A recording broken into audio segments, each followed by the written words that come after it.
Good evening all, and welcome. This video has been graciously sponsored by Skillshare.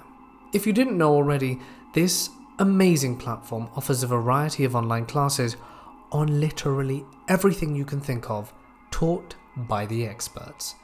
And with so many of us being stuck at home, like me, it might be time to brush up on existing skills or learn something entirely new.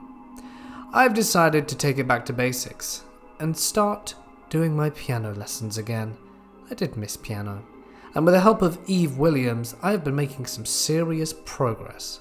I do love the piano. So, I highly recommend checking that out if you're interested in playing, but there are also so many other classes you can do, so just go nuts. You can learn anything you want. The first 1,000 people who click the link in my description will get a free trial of Skillshare Premium, which is beyond worth it, so go ahead and make the most of it. But for now, it's time to get comfortable and let the darkness take control.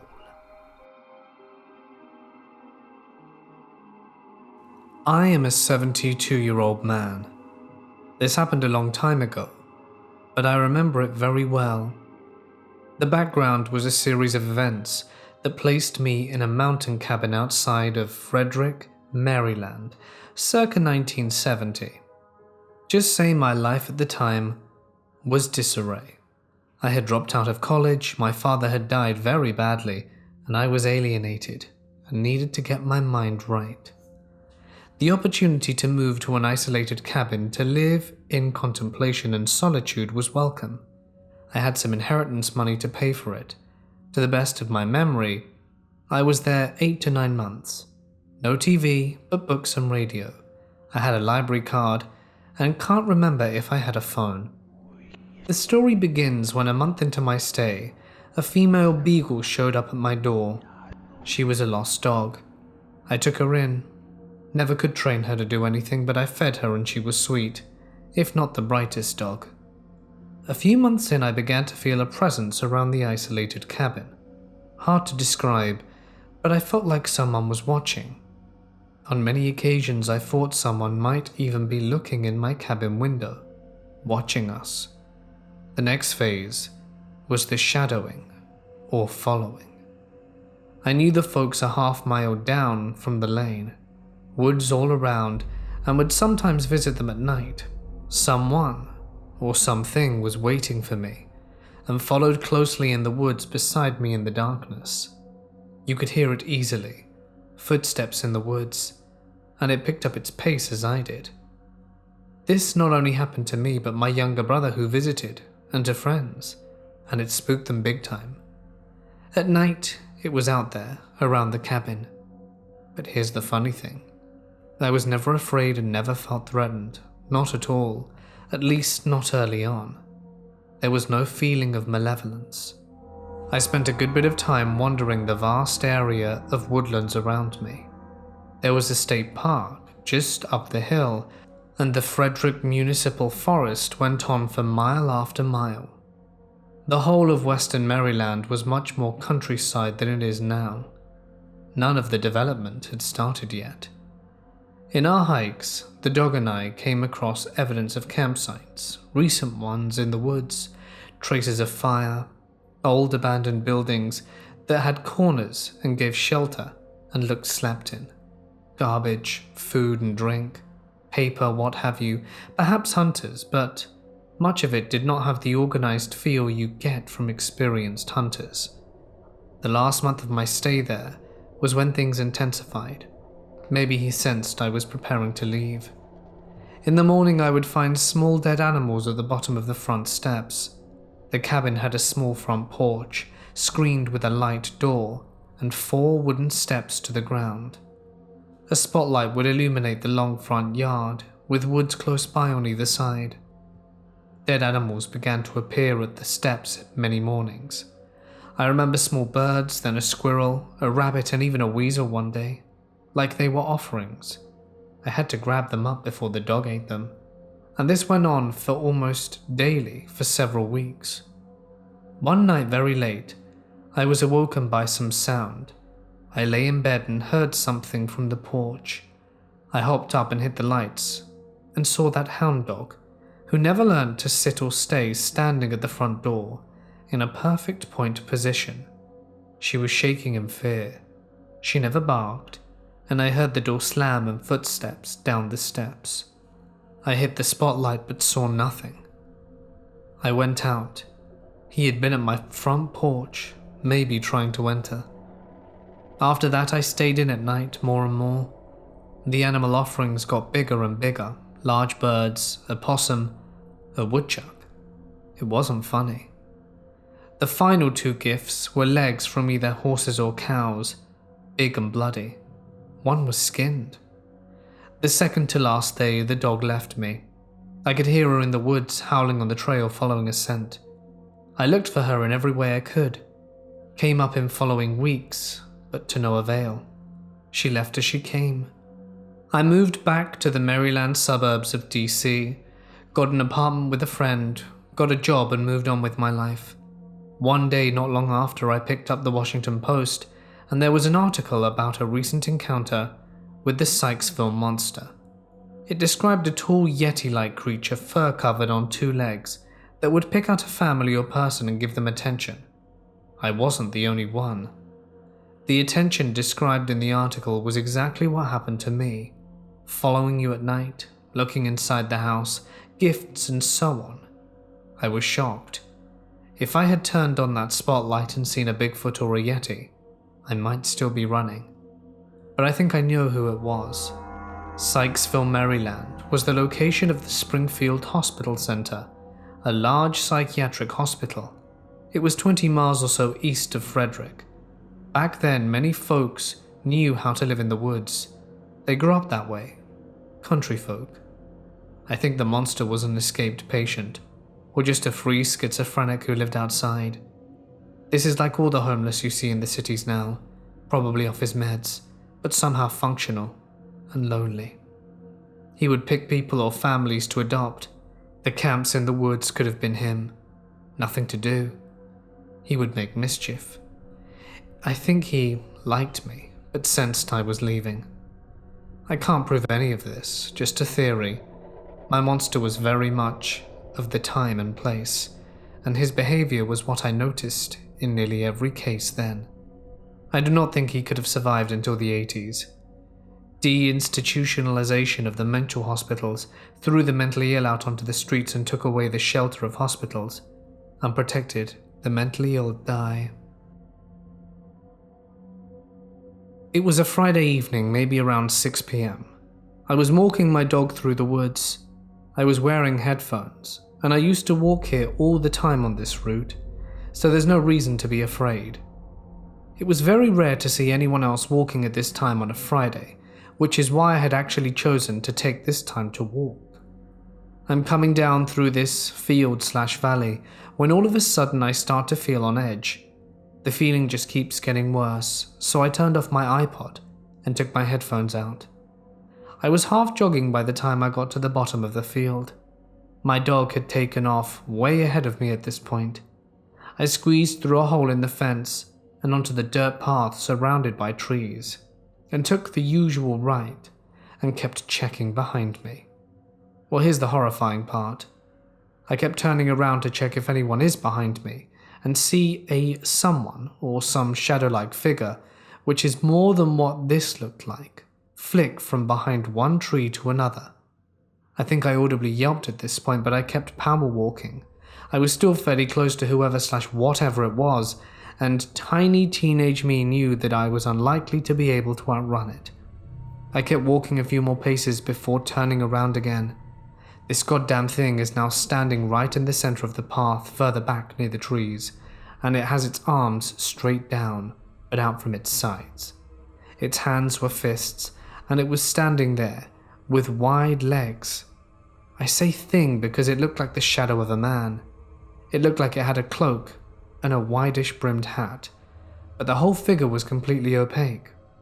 It just looked angry, and it's staring right down the path at me. Needless to say, I sprinted home from there and practically had a panic attack when I made it back. No idea what it was, but I know what I saw. This was in the UK, and the urban legend about that woods, and the crossroad in particular, is that they used to hang people back on the oak tree back when. Whatever the hell it was, it's something I'll never forget. I was camping in the middle of nowhere in Washington, near Mount Rainier. Like, not an official campground, just way out in the forest, where I wouldn't have expected another human for miles. One night I wake up and hear something, open my tent, and there is a guy sitting by where my fire had been right outside it. Nothing particularly noteworthy about the guy, just a fairly regular looking dude sitting there a couple of feet from my tent. No bag or pack or anything, just him, just a guy. He saw me open the tent. His eyes got huge like he'd seen a ghost, and he took off. It shook me up pretty bad, but over the next day, I managed to put it out of my mind fairly well, after writing it off as just some odd occurrence, and a guy that was probably high or something, and had somehow managed to set up a camp coincidentally not too far from mine. Then after that, 15 miles away in a totally random direction that no one could take the same path as by accident, I was sitting by the fire that night and started hearing noises, and I got more and more convinced it was a person. I called out to them, and out of the darkness someone was like, "Do you know how to get to Bell's Canyon?" "No," I say. I didn't even think it was a real place. They kept talking from just out my line of vision. I tried to see them with my flashlight, but they yelled, "Aim that away," and kind of spooked, and I didn't want to piss off a potentially crazy person. After 15 minutes of being very freaked out, and them talking and asking completely random questions from the darkness, it sounded like the voice had gotten closer, so I shined my light that way again, and it was the same dude who'd have been outside my tent 2 nights before. He had to have been following me for at least 15 miles over 2 days, because there's no way he could have just accidentally woken up in the same spot, as vast as that wilderness is. No way. As soon as my light hit him, he took off again. I started to chase him but didn't want to get lost in the wilderness, so I quickly stopped after 100 to 200 feet. This one couldn't have been written off, because the only way he could have been in both places is if he were following me. I decided the trip was over first thing in the morning, and hiked back over 3 days, consistently doubling back, trying to see if I could throw anyone off my trail, and occasionally hiding and waiting to see if he would come by. I really can't describe how terrifying it was to feel like I was being hunted through the woods, and to actually have to brainstorm on things I could do to potentially avoid being murdered. On the first night of the hike out, twice I heard what sounded like a person walking circles outside my tent, but by the time I mustered the courage to look, no one was there. On the second night I heard what I thought was an animal making noises at first, but then I slowly decided it sounded more human, and that it was trying to imitate animal calls. It could have actually been an animal, but I didn't really see the guy again. But it really sounded like a person making the howling. I literally almost cried when I finally got back to my car. The relief was so strong. To this day, probably the most terrifying experience I've ever had. I have no idea who the guy was or what his intentions were, and no way of getting an explanation, but I really can't articulate just how terrifying those few days were. What you're about to hear is the most traumatic experience of my life. It was New Year's Eve, and me and my girlfriend Jane were getting ready to go see some fireworks. Jane and I knew a great spot deep in the woods where we could see the fireworks and left at about 9:30, as the show was starting at 10. We made sure to pack some food, water, flashlights, and even a compass in case we got lost. We parked our car on the side of the road and made our way to the spot. I would say about a 15-minute walk or so until we reached it, which was a huge clearing surrounded by woods on all sides. Jane and I sat down and started watching the fireworks show. About 15 minutes into the show, Jane looks at the woods and says, "Did you see that?" I was confused and looked in the direction of the woods Jane was talking about, but saw nothing. I told her it was probably just a deer, and we continued watching the fireworks show. 5 minutes passed by, and I had completely forgotten about the incident until Jane tells me to shush. I'm confused and ask why, and she says, "Do you hear that?" I listen closely and can hear leaves crunching and twigs snapping. I look in the direction of the sound and can somewhat make out the figure of a man. At first I didn't believe it, but then a bright firework lit up the night sky along with the woods, and I can now clearly see a man about 6'3" walking towards us. I'm about 6'5", and probably could have taken on this man if he wanted trouble, but everything changed when another firework revealed a large knife in his hand. I tell Jane to run, and we both dart back into the woods in the direction of our car. All the while, this man is running about 20 feet behind us. After 2 or 3 minutes of running, we managed to lose the guy, but when we arrive at my car, I made a horrifying discovery. All 4 of my tires had been slashed. We didn't know what to do. My car's tires were slashed, and there was a maniac trying to kill us. And all in the while, Jane was going crazy. I tried calling 911, but just my luck, I had no service. Fortunately, we saw a truck coming down the road and Jane quickly flagged down the driver. It parked behind us, and a large dude stepped out. We quickly explained what was going on, and he went back to his truck and pulled out a gun along with a satellite phone, which we used to call the police, and they said they'd be there in minutes. While we were waiting, Jane investigated the woods and screamed. I quickly looked over in the direction she was looking in, and I see the man walking towards us. Jane yells that it's him. The driver of the truck takes one good look at him and fires a warning shot. The gunshot sends him running back into the woods, and after 3 minutes of waiting in fear, the cops arrive. They call in a team to check the woods, along with a AAA truck to fix my car. The rest of the night was me and Jane at the police station, and we tried to give our best description, but it was so dark we could barely make out his face. This had to have been the worst New Year's of my life. I don't know what would have happened if Jane hadn't have spotted him. We haven't ever been to that spot since. As you can imagine, it's not on our agenda. This happened when I was 10. There were 5 or 6 of us spending the night at my friend Charlie's house. Her parents owned a ranch in the hill country region of Texas, and their home was built on top of a hill.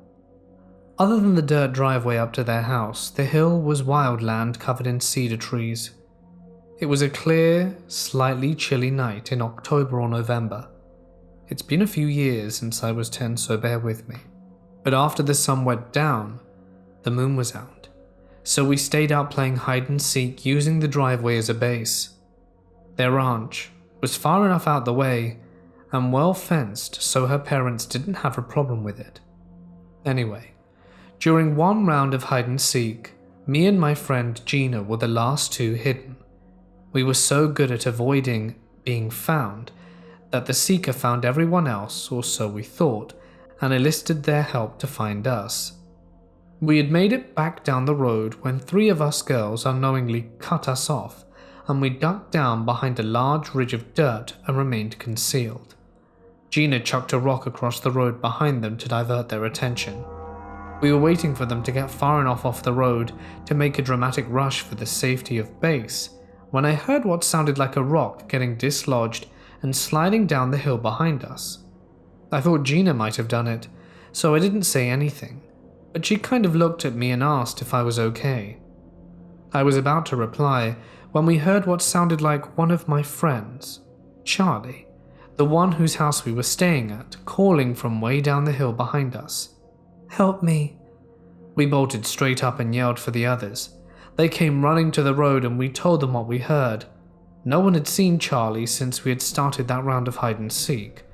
We took them to the spot where we then hid from them and called out Charlie's name. For a moment all was quiet. Then faintly, even further down the hill, we heard her say, "Help, I'm stuck." We panicked and ran up the driveway as fast as we could to get Charlie's parents. When we burst through the kitchen door ready to yell for her mum and dad, Charlie was sitting at the bar eating a popsicle. "I wondered how long it was going to take for you to find me," she gloated. We all flipped out in the way that only 10-year-old girls can. Her parents heard us freaking out and decided to come down and see what was going on. We told them what happened, and her dad grabbed his shotgun and got in the truck, and he went to drive around the ranch, making sure there wasn't anyone on the property who wasn't supposed to be there, but he didn't find anything. I've always wondered what we heard that night. We didn't talk about it much, but I know it remained in all our minds every time we stayed over there past sundown. Does anyone know what it may have been? Especially since other people seem to have heard little girls' voices outdoors. Explanations welcome.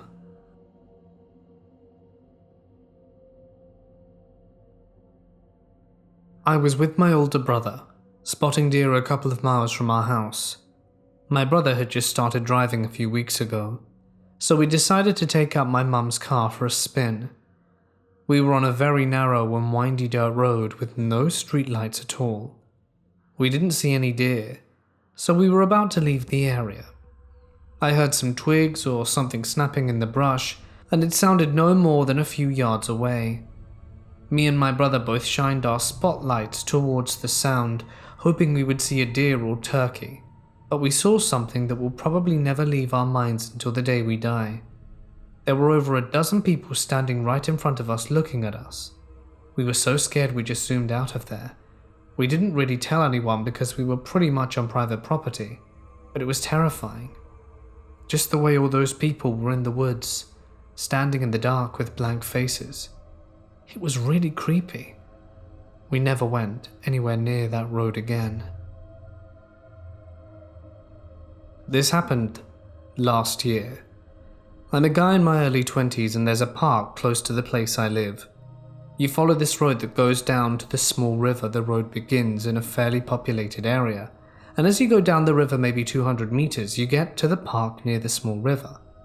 The park doesn't have any lights, and even though it's surrounded by many residential buildings, it's still isolated with the trees all around like a smaller forest. There's a specific area that I go to when I chill out for a bit. It's at the end of a park, and there's a stone I like to sit on. To get to this area, you have to walk across an open grassy field, and I come here when I want to chill out by myself, have peace of mind, and escape from the everyday madness that life can sometimes be. It was around 10 p.m. and I grabbed my bike and start riding towards that place. It takes no more than 3 to 5 minutes to get there on a bike, even though it's night and the park is pitch black. I still wanted to go and smoke a cigarette or two near the river in the beautiful nature, so I get there, park my bike next to it, and light up a cig, pull out my phone and watch something on YouTube while enjoying the calmness around me of the sound of flowing water. I spent half hour looking at my phone when I caught a glimpse of something in the dark. I'm getting chills as I remember this. At first I thought my mind was playing tricks on me. It was pitch black after all, and after a few seconds I realized something is actually definitely there, 10 to 15 meters away from me. I got up to get a better look, and noticed that the dark silhouette is slowly approaching, as if to not make a sound, and then it suddenly dropped to the ground. As I saw the movement on the ground, I thought it must be an animal, a raccoon perhaps. Why the hell would a person slowly move towards me and then drop to the ground when I noticed it, right? I turned on the lights on my bicycle and pointed it towards the dark figure. It was not an animal. It was a Middle Eastern man ducking down and staring at me. Now keep in mind I'm at the dead end of a park and no roads lead to here, so you have to get through an open field to arrive. The light of my phone was definitely visible to him. "Hi," I say as soon as the light revealed him. I did this kind of automatically. I guess I was looking for a reaction. I did that just to bust him trying to sneak up on me. "Turn it off," he says. "Why?" "Turn it off." "I'm just gonna leave," I say as I'm getting on my bike, still carefully watching for his movement. As I'm driving away, I'm still looking at him closely. He got up and made a few steps towards the place I was sitting at, then ducked down again. I got far enough away to feel safe and instantly wondered what would have happened if I'd have kept my eyes on the phone for another minute. Guess I won't be chilling at that place anymore, at least not at night. What were his intentions? He definitely was trying to stay quiet in the dark. This is a good reminder that sickos do exist. Be careful out in the woods, everyone. Sometimes I see weird things when I walk my dogs. This time I took them to some little forest that's not too far from home. Usually this forest is very quiet, and there aren't many people around, which is why I enjoy going. On this particular day, my dogs started to bark at something. I didn't pay too much attention to it until they ran towards the thing they were barking at. I ran after them in case it was a person or some animal that was causing them so much distress, but they suddenly stopped at some huge bushes, and the barking ceased. The first thing I noticed was this bad smell of something rotten and the presence of a lot of flies nearby. I wanted to investigate, so I took a look around the big bush, and what I found wasn't what I expected. I thought it would be a dead animal, but instead I found this huge bundle. It looked more like a sack, and it was tied up with a very large rope. At that time I didn't think too much of it. I thought it was some cow that died and its lazy owner left the body there inside the sack. But why would someone do that? It really didn't make sense at all. I moved it with some large stick, and that caused a cacophony of flies to come emerging from it. But that smell, the awful rotting smell, stuck in my nose. The barking began again, but I didn't find anything, so I carried on. I returned a week later. I tried to stay away, but my curiosity got the better of me, and I went back to investigate. This time there were more flies than the last, and someone moved it not too far from the bush, trying to dig a hole where it was originally. The sack was covering up with some dirt. I didn't notice anything else, but it was strange. Why would someone move it? I leaned down and saw the sack was broken, and I could see what's inside. It looked like a head but had no skin. It was brown with no hair.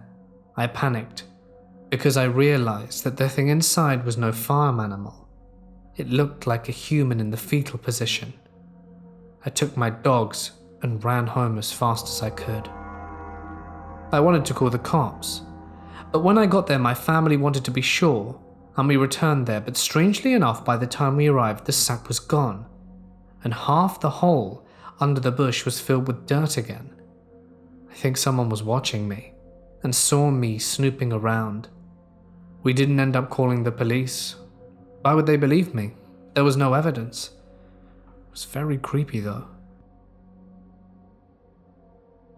About 3 years ago, I was walking up a trail with my wife, who was kind of sensitive to the paranormal. She was the first to get a weird feeling about the part of the woods we wandered in, and it took me a bit longer before the gut feeling kicked in. We decided to ignore it and push forwards, thinking there was probably an animal nearby, and we're just freaking ourselves out. We get another 100 yards or so down the trail, and I feel this burning on my back, and we decide to go back home. We get home, and I take my shorts off to find 3 long claw marks going down my back. She sages me and sprinkles this oil stuff on me, and the scratches go away. About this time last year, I was hiking up a trail through some old native land, known to have burial mounds visible from the trail. I get walking a good ways down the trail to catch something out of the corner of my eye, standing on top of one of the grave mounds, but it's gone when I turn to look. For another half mile or so, I feel there's something watching me, and I swear I've been hearing soft whistles coming from the woods all around the trail, so I decide to whistle back. No sooner than I finish my whistle, a rock comes flying past my head, bouncing off a tree beside me, and I've stopped going into the woods since then. I spent a week with a Sher family in the Amazon, about 15 miles from Chone, Ecuador. Little background. 3 of us gringo medical/pre-medical students were staying with them on a medical educational rotation, learning about traditional remedies. It was a blast. We stayed in a separate shelter from the family, and the walls of our shelter were decorated with giant snake skins and tigre skins. Those beasts had to have wandered too close to camp over the years. The jungle is a loud place to sleep. Millions of animals and insects clamour all night long, and it blends into a sort of peaceful cacophony. After a gunshot rang out at 3 a.m., the cacophony was gone. Absolute silence reigned. It was the scariest sound I've ever heard. We clung to my 2-inch knife, telling ourselves it would protect us from whatever was coming. We cowered across the entrance to our shelter, awaiting what was to come, certain a tiger was lurking, or that our lovely hosts had decided they were sick of us, and we sat and shivered through the night. The silence was terrifying. When the sun rose, we finally felt confident enough to venture outside. It turned out an unlucky capybara wandered through camp during the night. Poor little bugger got shot in the face at 3 a.m, and it was the first meat we'd eaten all week by 7 a.m. Tasted like greasy venison. I'll never forget that night, or the lovely family. I remember this like it was yesterday, because for me, it was. July 22nd, 2011, I had just gotten married to my beautiful wife at the beginning of the month. I was 34 years old. Have you ever written your thoughts down knowing you're legally dead? Neither have I until now. Like I said, it was July 2011. I'd only been married a few weeks, and one day while my wife took a nap, I decided to take a walk. Right across from my house, across the street, is nothing but woods. According to Google Earth, the woods can go on for a while. I may have been walking between 30 to 45 minutes when I heard a noise.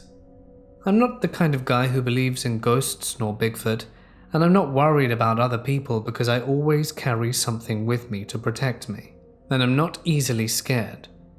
The noise I heard wasn't like a twig snapping, leaves crunching, or a rock falling. It was more of a splash. So I followed the sound and it led me to a small clearing. I saw a creek, but the water wasn't clear like you normally see. Instead, it was a light greenish color. It had a glow and fog rose from it. It was like nothing I had ever seen before in person, only in horror or sci-fi movies. As I looked at the creek and all of its weird wonders, I heard the splash again. I followed the sound with my eyes and saw a downed tree, and saw part of a person's left hand.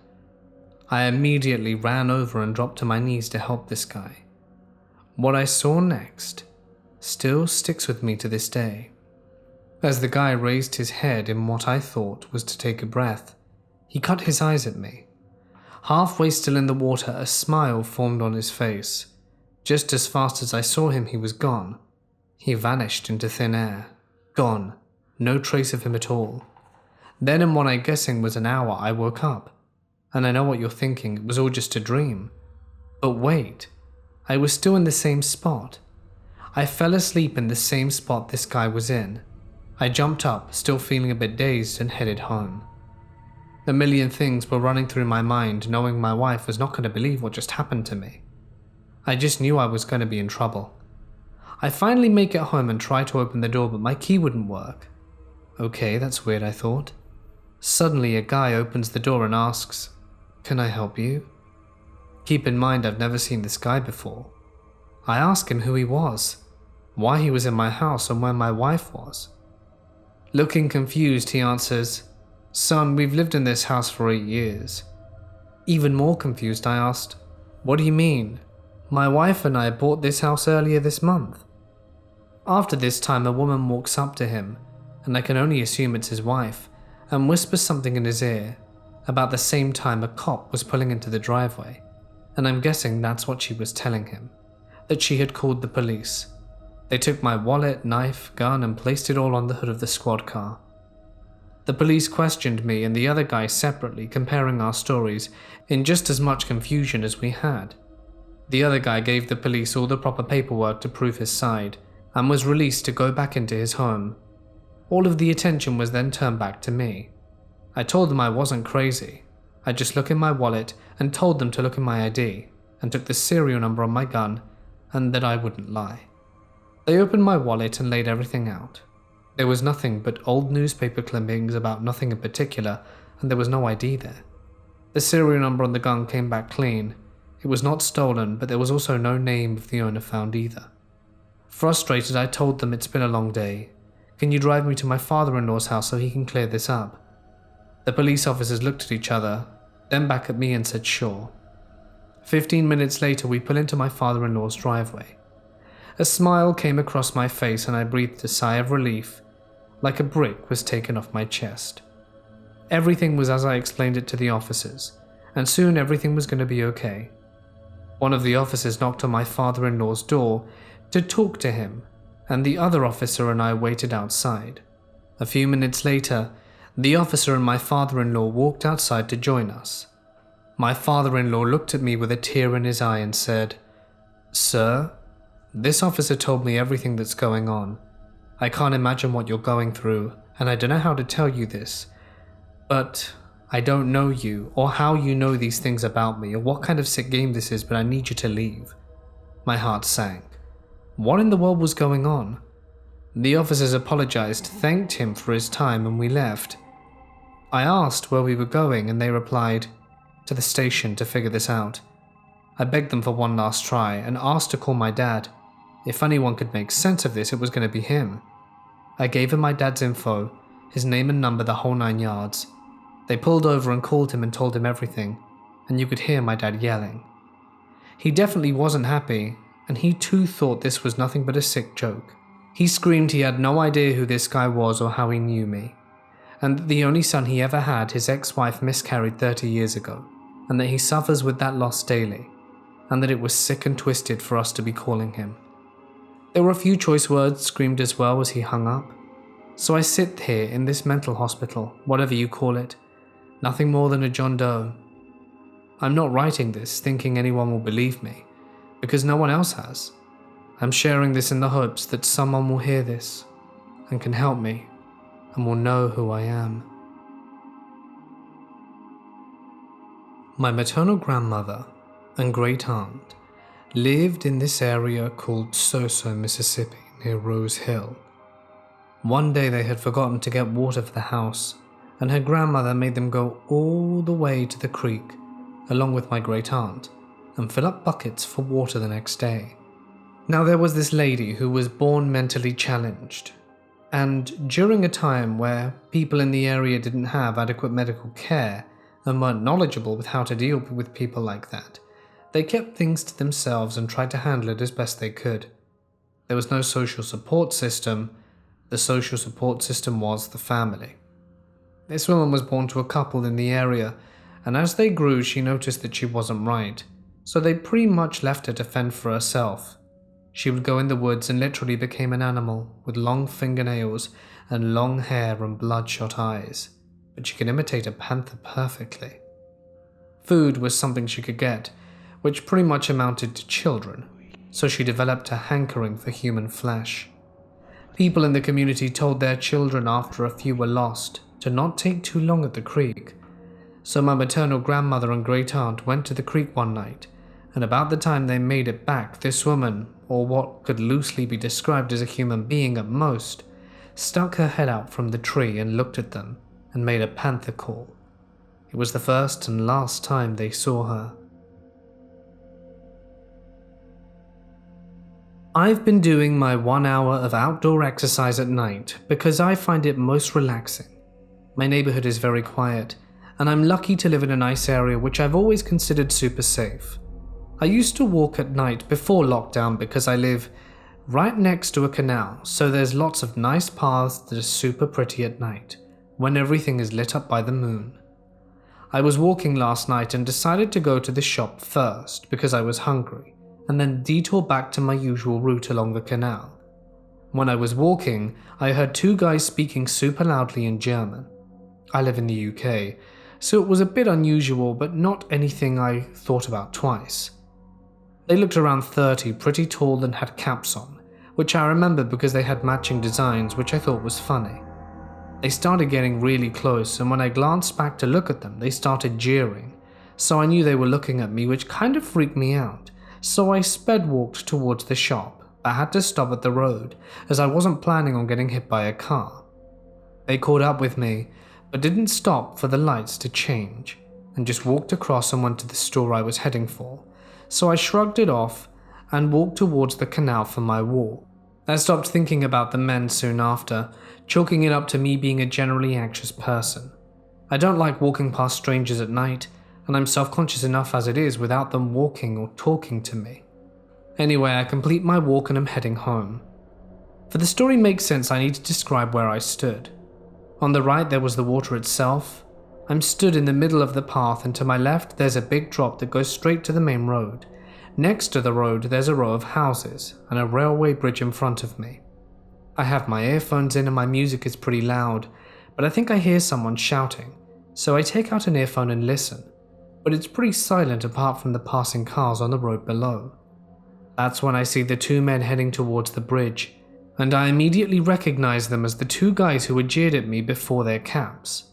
I stopped walking as my anxiety flooded back, and considered calling someone because I irrationally thought that if I'm on the phone as I walk past, they wouldn't annoy me. But despite the fact I've been standing for ages frozen, and no one comes out from under the bridge. I wait, staring at the bridge for a while in complete confusion, because there's no way they could have just vanished. I can see through the other side of the bridge, so I know they didn't just turn around or walk away or anything, but they certainly hadn't walked through because no one passed me. After a few moments, I start to think I might have hallucinated them, despite the fact I have no history of this, and I started slowly walking towards the mouth of the bridge, and just as I'm about to step in I see it, the shadow of one of the men cast across the wall. My blood literally ran cold as I realized what was going on. They were waiting for me at the other side, but they must have hidden so that I wouldn't see them. My mind went to a million different places, panicking about what they would do if I walked under the bridge. I was convinced they'd just follow me. If I stayed where I was and phoned for help, I was certain they'd come out to see what was going on and I'd be trapped. I did the only thing I could think of. I quietly ran to the fence that separated the canal path from the drop to the main road and climbed it. It was only about thigh height, and on the other side there was a small space before the wall and drop itself. I waited for a few moments as the cars passed, but thankfully I live in a quiet area that was relatively rural, and so the road was soon empty. And I managed to navigate myself so I could lower myself off the drop without A, making too much noise, or B, hurting myself. I hit the road and raced to the other side where the houses were and sped walked down that path as fast as I could without making noise, only glancing back when I was nearing the end of the road. The men were still there next to the bridge, and I could see that they were looking through the bridge to see where I had gone. I felt sick and terrified, but I made it home. I don't know what they wanted. I don't know who they were, or if they'll be there again tonight. But I do know I'm not going to be walking for a long time after that. So strange bridge men, let's not meet. Hey guys, it's Mort here and thank you so much for listening. I do hope that you enjoyed tonight's video. If of course you did, you can tell me down below. As always, a huge thanks to my wonderful members and patrons whose names can be seen on screen. You guys really mean the world to me, and if you'd like to sign up, it would mean a hell of a lot, and it would help me out tremendously. So consider donating your money to me if you want to, just a short amount every month. Small amount every month really makes a difference. Thanks guys, but no obligation. Strange thing happened last night. My wife woke up in the middle of the night, thought she saw Pandora running into our closet, and then looked next to her because she has a small bed next to us, saw her and was like, "That's weird," and went back to sleep. She swears she saw like this shadow little girl. And my grandma, who's like 2 rooms away, well, 1 room away, she had a dream where there was a small ghost child and a ghost woman. And when they come down this morning for breakfast, my grandma's like, "I had the weirdest dream." And then when she says it, my wife's like, "No way, I thought I saw a shadow girl." So it was quite creepy. Bit jealous I never see anything, but there you go. Strange experiences indeed. Just none for me personally quite yet. Alright then guys, I hope you enjoyed tonight's installment. Yeah, happy Pokemon Day. And for now, I'll leave you here. So stay awesome, and I'll see you in the next one.